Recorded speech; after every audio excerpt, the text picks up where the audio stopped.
नमस्कार.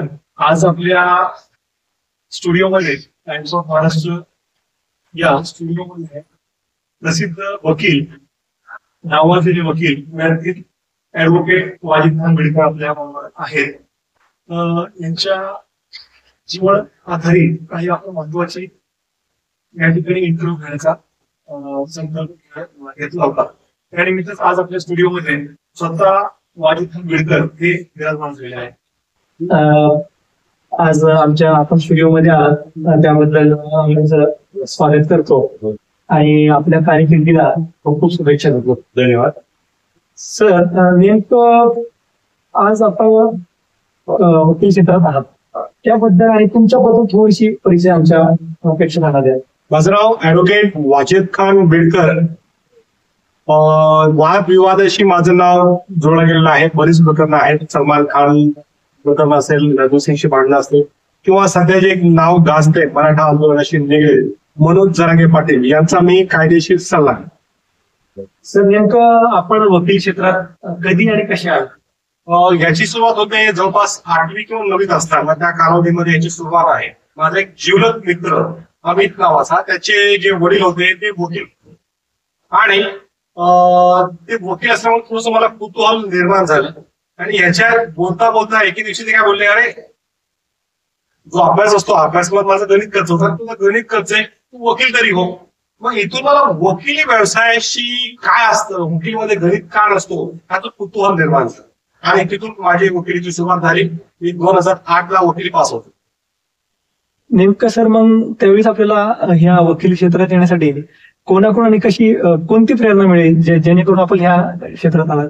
मग ह्यानंतरची जी घटना घडली, म्हणजे मी वकिलीत यावं असं संयोग जुळत गेले.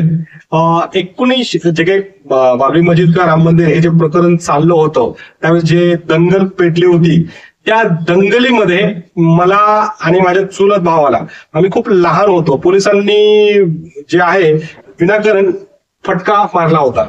आणि तिथे आमचे मित्राचे जे वडील आहेत ते वकील, त्यांनी ते आपण सोबत थांबून अक्षरशः माफी मागायला लावली. म्हणजे मला त्या दिवशी वकिलाची जी पॉवर असते ती जाणवली आणि इथून वकील होण्याची प्रेरणा मला मिळाली. सर मग त्यानंतर आपण वकिलात आलात आणि त्यामध्ये आपली जिंकलेली पहिली केस कोणती होती? त्या प्रकरणाचं नाव मी कडूबाई असं सांगेल. मी हायकोर्टात काम करत असताना, मी नुकताच पासआउट झालो होतो, आणि एक बाई कोर्टाच्या बाहेर अक्षरशः रडत बसली होती. ती रडत असली होती, ती का रडत आहे याचं कुतूहल मला जाणून घ्यायचं होतं. मी गेलो, मला माय का रडायली? मग ती म्हणली, वकील लोक हरामखोर असतात, वकील लोक असे असतात तसे असतात. मी तर म्हणलं, वकिलांना शिवाय देऊ नको, काय झालं सांग मला. तर ती म्हणली, चहा पाच. मग मी हसलो, तिला चहा पाजला.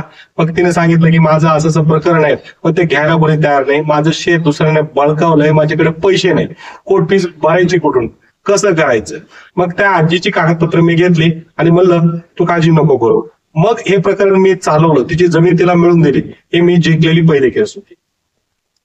सर तुम्ही मागे मला म्हणालात की जरांगेंच्या विषयी बाबतीत आपण बोलला होता की जरांगे सध्या आता महाराष्ट्रात खूप अपवादित विषय आहे आणि सोबत खूप महत्वाकांक्षी विषय देखील आहे.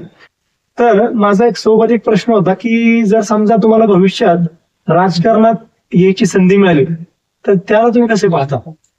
माझं पहिल्यापर्यंत वकिली आहे, परंतु मनोज जरांगे पाटील साहेब 18 पगड जातीच्या लोकांना उभे करणार आहेत.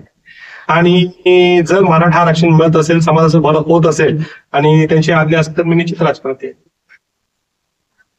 त्यावेळेस कोणता पक्ष आपण निवडतो? मनोज जरांगे पाटील, तोच पक्ष.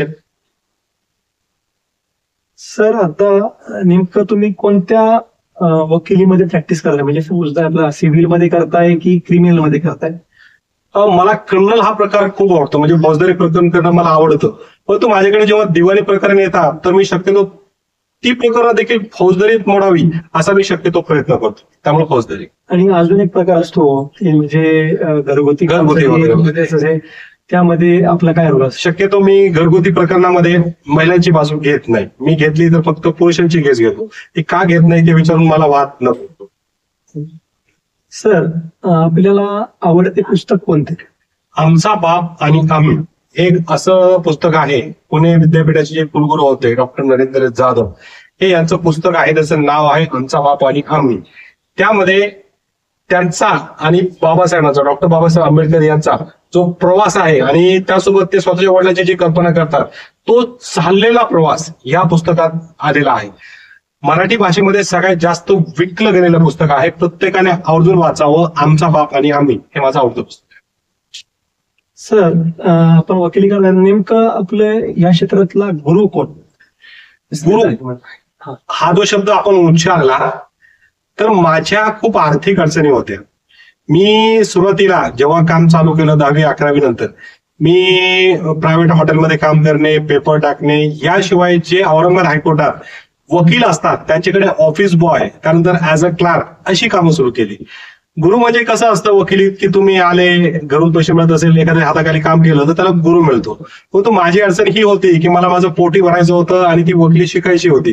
त्यामुळे मी वकिलांकडे क्लार्क म्हणून काम केलं. ज्यावेळेस माझ्याकडे सनद आली, मला नाईलाज असतो, कौटुंबिक अडचणीमुळे औरंगाबाद शहर सोडावं लागतं. आज जे छत्रपती संभाजीनगर आपण म्हणतात त्या शहराला मला सोडावं लागलं आणि मी 2012 यासाठी पुण्यात आलो. त्यामुळे मला वकील गुरु असं कोणी मिळालेलं नाही. तरी मी माझ्या वडिलांना आदर्श मानतो, गुरु मानतो. सर, वकिली व्यवसायाबद्दल आपले काय मत असेल?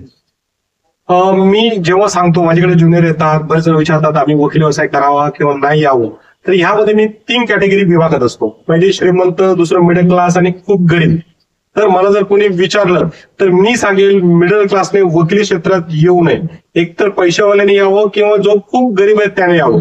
कारण काय आहे की या क्षेत्रात तुम्ही आल्याबरोबर तुम्हाला पैसे मिळणार नाही आणि तुम्हाला पैसे मिळणार नसेल तर तुम्ही सर्वाइव्ह कसे करणार? एखादा गरीब माणूस काय, त्याला काही नसतं, त्याचं टेन्शन नसतं, त्याला असाही गरीब आहे तसाही गरीब आहे म्हणून तो हे करतो. वकिलीत जेवढ्या लोकांनी नाव कमवलंय ते 99% गरीब लोकांनी कमवलंय.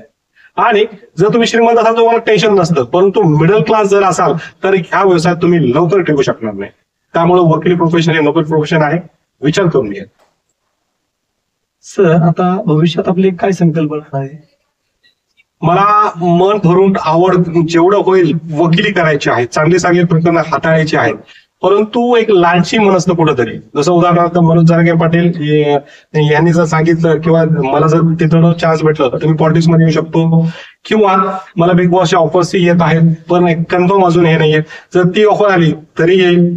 किंवा माझी अशी इच्छा आहे की मला लॉ क्लासेस अकॅडमी मोठ्या प्रमाणात चालवायची आहे. तर हे माझे फ्युचर प्लॅन्स.